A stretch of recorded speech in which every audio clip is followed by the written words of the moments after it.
Thank you very much for the introduction, and thank you all the attendees for taking some time to listen about rock paths and predictive maintenance. So the outline I'm going to go through, I'm going to do the first part, and then my colleague Paul will be presenting more the predictive maintenance of rock passes. So I'll go talk quickly over what's a rock pass, quick literature review of the past maybe 40 years, and then talk about different excavation, the most common excavation methods for rock passes, and then some operational economic problems or consequences happening with our rock passes in underground mining, and predictive maintenance will follow up with Paul.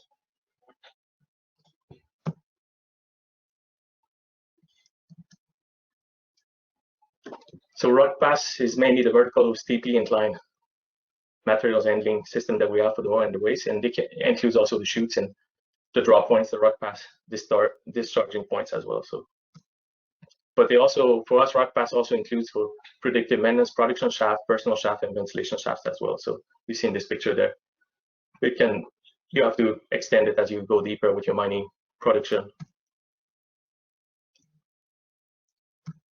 So the core of rock pass optimization is really to implement a lean transportation system, materials handling with the tools and methods in place. And you can achieve this with different partnerships with mining consultant contractors working towards continuous improvement as throughout the life of mine as you go deeper and you go in different mining area underground in order to optimize the productivity and the operating costs. So increase revenue, manage the risk, and try to reduce the cost at the same time. And there's 3 different rock pass arrangement that the most common that we see is that you're really near the shaft, so you don't need to do much tramming with any mine trucks on the ground. So pretty much you're using your LHDs to dump directly to the crusher, and then it can be loaded into the skip going up to the surface through the mine shaft. Or you can have your rock pass system a bit further away from the mine shaft, which in this case you probably need some more mine trucks into your fleet, or you're using a conveyor from the crusher as well. And then the third one is the tram level, where you can have, like, instead of a conveyor, you can have a tramming level with trucks or with trains or whatever as you're further away from the mine shaft. In a quick literature review, if we look in the past 40 years approximately, we see that there was comprehensive rock pass database that was done of Canadian underground mines in the 1980s, mainly in Ontario, Manitoba, and then we're comparing with some database from South African underground mines from Stacey and Swart. And then they came up with some design chart to provide guidelines for the operation life of a rock pass and the materials flow as well. But back in early 2000s, then there was another comprehensive rock pass database that was done in Canadian mines from NESAR, where they collected data into the design engineering problems encountered and the different success of different interventions to support the rock passes if they had any issues with it. And they came up with some best practices for safely removing hangs up, for example. And they saw that any rock pass in Canada that were longer than 100 meters had imported wall degradation problems. The most common rock pass excavation methods that we see in underground mines is the mechanical way raise boring. So the result is less damaging to the rock mass as you're not using explosive. You're going with the reamer head. And the second method is explosive, where you're using conventional raising or alimac.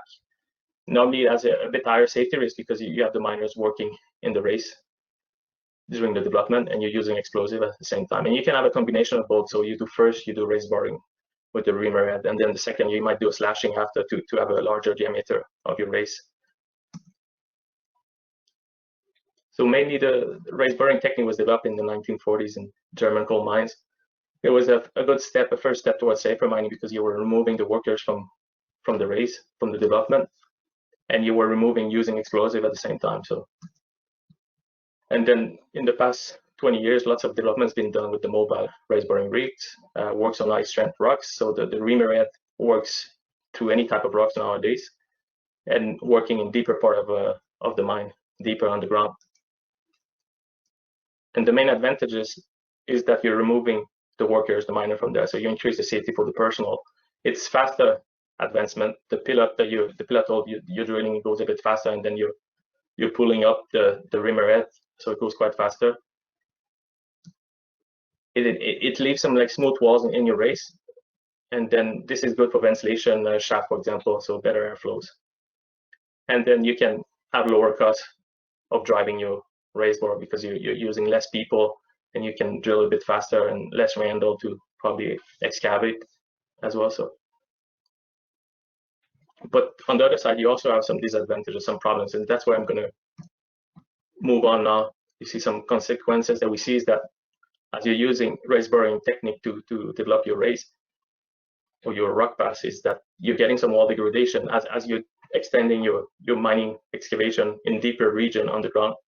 The horizontal rock stresses are higher. So this, as soon as you're done with the reamer, then you'll see some wall degradation happening within a few days or even during the raise boring. And then hang-ups might be a problem too that you get in your raise. And as I said, increased mining depth, then you get higher virgin rock stresses and under and after boring. And then it's more difficult to go back into the raise into the rock pass to do some reinforcements or stabilizing the walls of your rock pass as well. So this is some disadvantageous consequences that you see. And there I can show you some ventilation shaft examples from European, Northern Europe mines, where you see this is just with a camera going down the shaft, the ventilation shaft after they've been bored, and you see the first 50 meters down, not damaged, but then as they keep taking some videos there, you see the structure of the rock on the walls between section 40 and 60 meters down the rock pass. Another example is a shaft failure example. For example, one day after boring, this is how it looks. So you see smooth walls, no problem there. But then 6 days later, everything has changed completely. So the horizontal rock stresses has damaged the wall, and then you see the fracture happening. And the operational consequences of rock passes into your transport system underground, into your materials handling system is really, you see with the LHD and truck capacity that you have on the right side, you see you have how many LHD trucks that you might be using underground into your mining production areas. And then you have the number of rock pass that you're using on the horizontal axis. So you might have one rock pass or two to move your ore. And then you might get some LHD and truck overcapacity if they're not matching properly with the capacity that you have. So the yellow line shows pretty much how much you're producing. And you see if you have too many trucks with LHD, then you have overcapacity. You're not using all your resources into your mine in order to reach that maximum production that you could. And really what you want to do is move towards getting like the yellow line for the production that you have in your mine, getting something closer to how many trucks LHD that you have. So you're maximizing, you're using all your equipment on the ground, and this can be done by simulation or transport optimization, but this is in conjunction with the rock pass system that you're using on the ground. So if you're losing one rock pass, then this might create some big consequences in your mine. So that's why it's really important to do the predictive maintenance and monitoring of your rock passes on the ground, so you can follow up, not just when it happens, issues and failures and damage, but even before, so you collect the data and you have a good understanding throughout the life, because rock passes are a huge asset for your mine. And now moving on to the predictive maintenance, I'm passing over to Paul, my colleague there from Inconova. He's going to show you some good example of how to do predictive maintenance.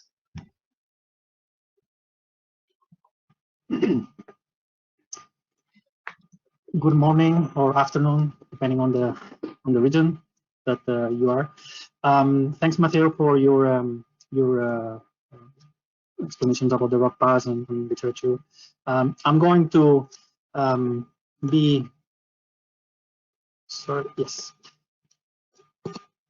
So as Len mentioned before, I'm Pau, CEO of Inconova. We have been since 2016 flying aerial robots or drones in inaccessible areas and underground in mining, especially to gather actually laser data and create 3D models, point clouds. So one thing that we have identified since we started flying underground is that there are the rock passes or waste passes are probably the most important assets for material transport in underground mining. And it's usually the maintenance or the reconditioning of these assets are many times reactive, not proactive. So when there is a problem, then things are fixed, but then you have to replan and so on. So one thing that we have been working on is about assessing how we can predict failures, hang-ups, and other events that you don't want to have in these rock passes. So before we start, I want to clarify this is going to be an overview, mostly highlighting what at the end what has to be done and what are the challenges to have and implement predictive maintenance. This is a pretty advanced topic, and some groups are researching on that, but there is no still an integral solution. So what we have been working on, and we see a lot of benefits with autonomous robots or drones and automatic analytics, is that it's a very cost-efficient way of gathering information and also very safe, and can actually gather data that otherwise is completely inaccessible or unavailable or partial. If you use traditional methods with a scanner on a pole, you have blind spots and so on. It's becoming more and more common to use drones carrying lidars or other sensors to gather detailed information very close to the areas where you have interest in. That usually means to go into narrow spaces, or in this case, rock passes or ore passes. The goal of using this data, among others, I summarize here. You want to optimize the production flow. So, for example, if you detect a priori that a rock pass is getting damaged, and before a serious problem occurs, you can adapt the flow, or at least plan ahead the reconditioning or restoration of this pass, and that can increase revenue. Risk is obviously a priority, so it can also help a lot on risk management and reducing costs, and overall going towards a sustainable operation of your underground mine. So one of the things that we should be doing more, and luckily the technology is getting there on that, and adoption for the actual users, is to monitor shaft and rock or waste passes, so that, as I mentioned before, to implement actions in these places proactively, not reactively. As Mathieu mentioned, some of the typical problems in these passes are wall degradation, hang-ups, and then increased rock stresses deeper it goes into the ground.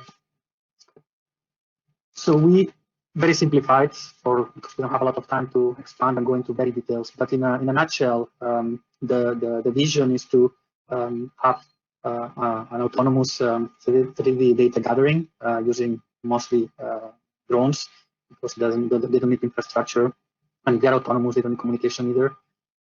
In some cases, tethered survey equipment can also be useful, but depending on the angle and the geometry inside the pass, or the infrastructure itself, or one has to prepare for that, it's probably still not worth compared with drones. Then the idea is to have, in this case, drones staying in certain areas of the underground operation, in a crate or in a box, let's say, like in drone in a box. This box can be connected through 5G or 4G or other either or other infrastructure that a mine has, or not. This can be useful for transmission of the data directly to the control center, and not to have a person going underground to gather the scan data that the drone made. And then the most important and useful for the decision-making process is to extract particular information that the user requires. So it's not enough to have the model from a laser scan, rather than one has to be able to extract as seamlessly as possible, and ideally in an automated way, particular information, objective quantitative information in most cases, like volumes, distances, displacements, whatever is of interest. So this is an example, for example. By the way, these screens that you can see here, these screenshots, these are real-time visualization of, in this case, our particular drone laser scanning system. But there are other companies, NSN, Exim, that they are also at the forefront when it comes to this type of data gathering using drones and lidars. So this is, for example, a flight that we made recently. Drones are, and this is beyond the site, obviously. This is why drones are so useful. One can access tight spaces and get a very detailed 3D model of the area. About the integration, there are many nowadays companies already that could be either adapted to underground operations, or they are already adapted to that environment. So we are talking about having an aerial robot protected in a crate where it has communication ideally, but also it has the charging and everything, so that there is no need for actual person to operate it. Rather than when it needs to go into the pass, it flies to the pass and to the pass and scans routinely and transmits the data.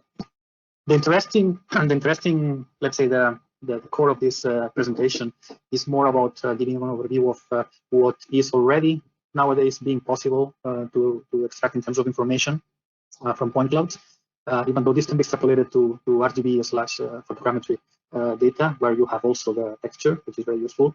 But from the point clouds perspective, this is just a brief list of information that can be automatically extracted from the scans.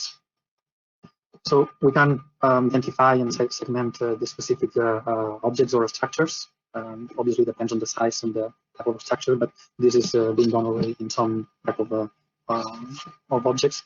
You can generate stereo plots. You can have differential analysis, scanning the same place routinely and compare over time the point clouds, for example, or the 3D model, and then see displacements and extract the information automatically, so that the user can assess much quicker what decisions should be taken. Over and under break, also between blasts, for example, so that the next blasting phase can be optimized, and including this the over or under break. One thing worth mentioning here is that it's also quicker to actually get the same information by drones instead of waiting to secure the area and get the 3D models using traditional methods. So it can save a lot of time to use drones between blasts. Just you need the fumes and the dust to be settled, let's say 24 hours like this, and then you can already get models when using traditional methods can take much more, get actual models. Roughness mapping, fragmentation, classification also can be automatically done. Highlight structures in point clouds, and there are more aspects that can be analytics can be identified. For example, geotech structures. That's very useful to identify certain situations of the rocks, the walls and the faces. There are objects linked to the previous object segmentation. One can also identify and automatically extract, for example, rock bolts, and also analyze and detect even if some bolts have been ripped off, or which ones has to be changed or not. So again, it's not just about having the model, rather than we need to extract the information as easy as possible. So there are several papers on the topic of using AI or machine learning for rock mechanics and similar.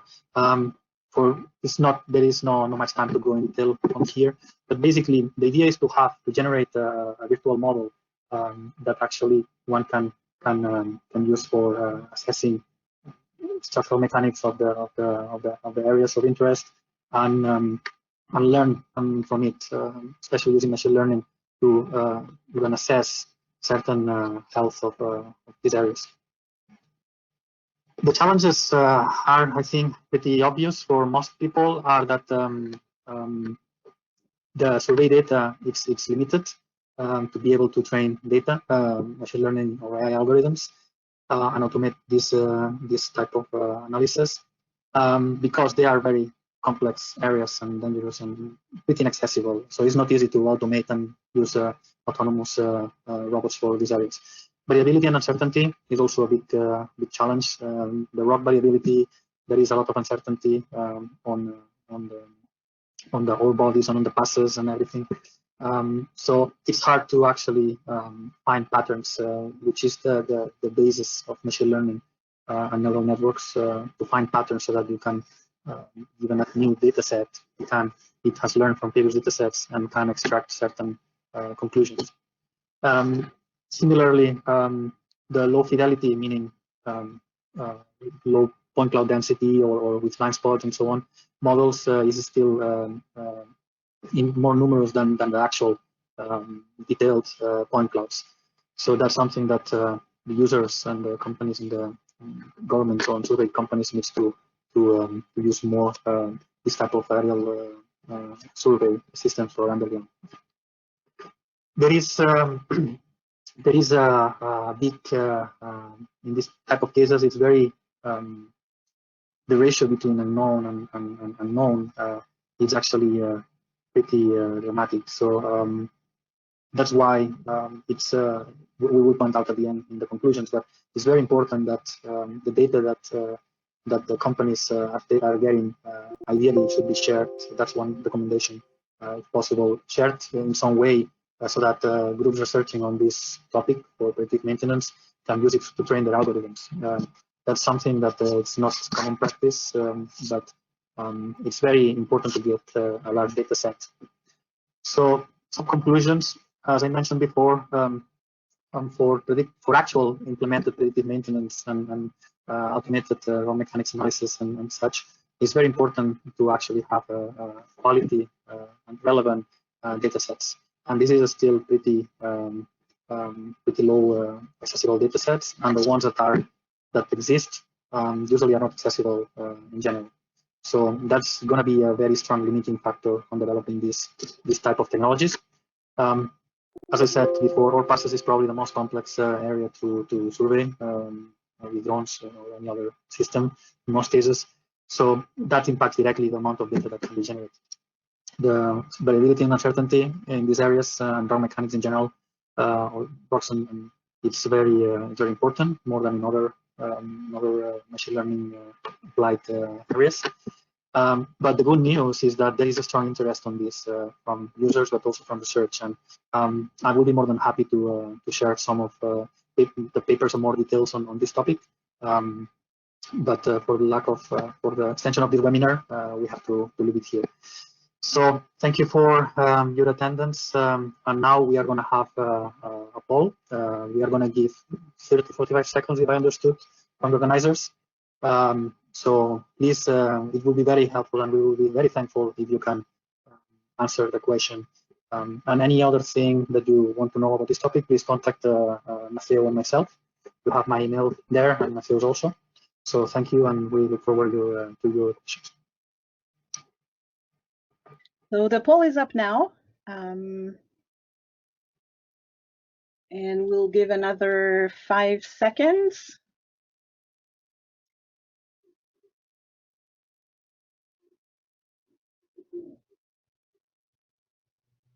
And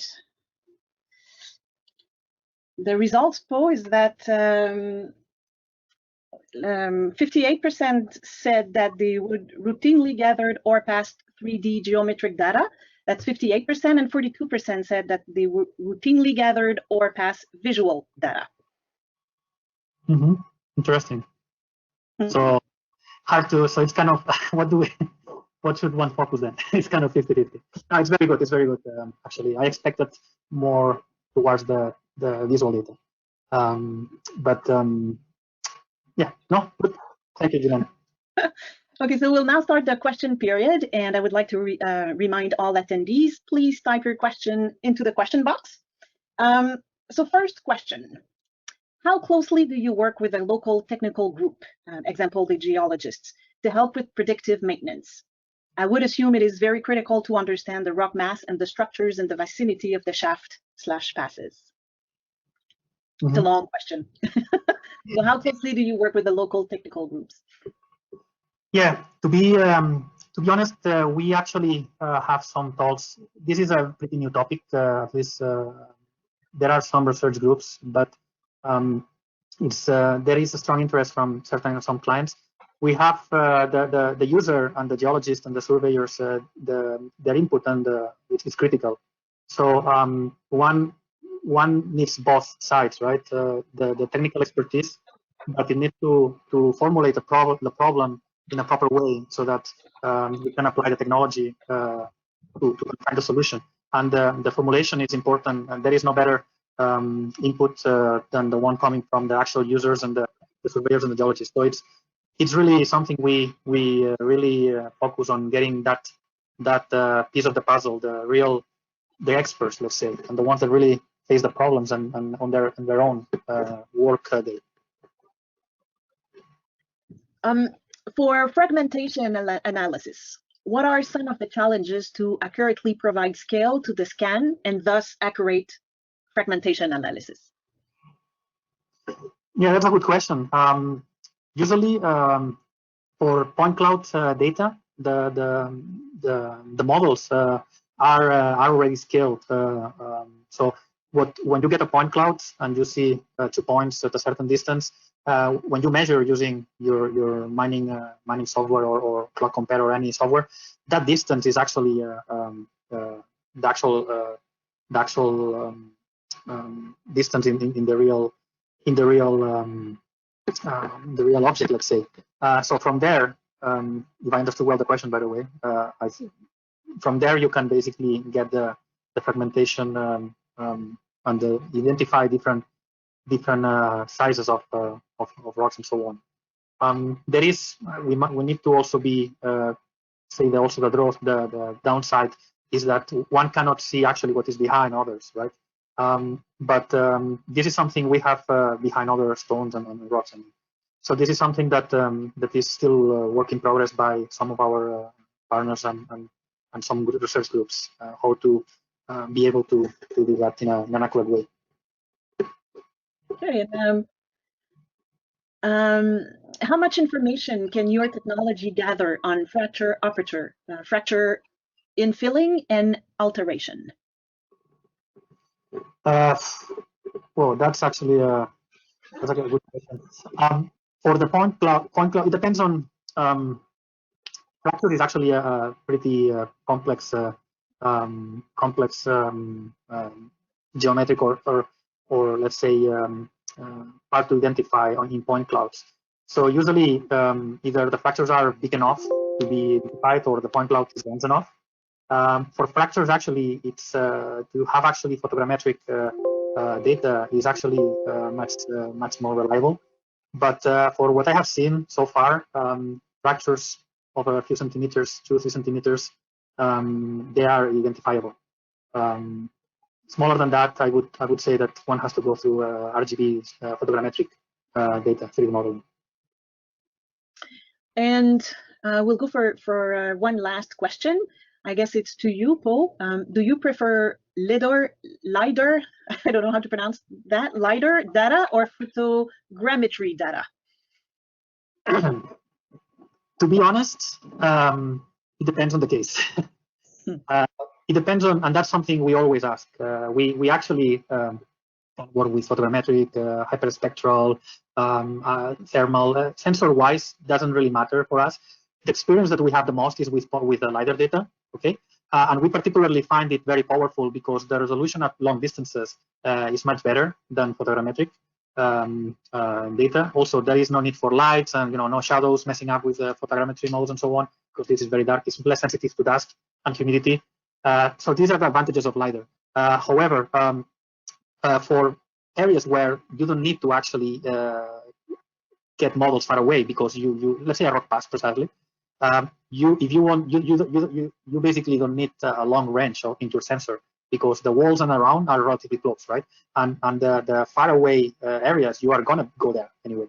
So in these cases, I would say that what we are working, to be honest, ourselves, is to actually combine both photogrammetric and point cloud to get the best of both worlds, geometry and texture, good geometry and good texture. But probably photogrammetric in this particular case of rock passes is probably has some advantages in some cases. But on the other hand, as I said, LiDAR has a lot of also pros. So it's hard to answer what I prefer.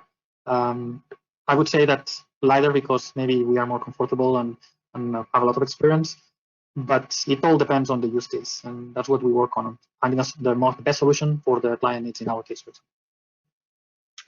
Thank you very, very much, Mathieu and Paul, for this excellent presentation. It was a pleasure to have you both.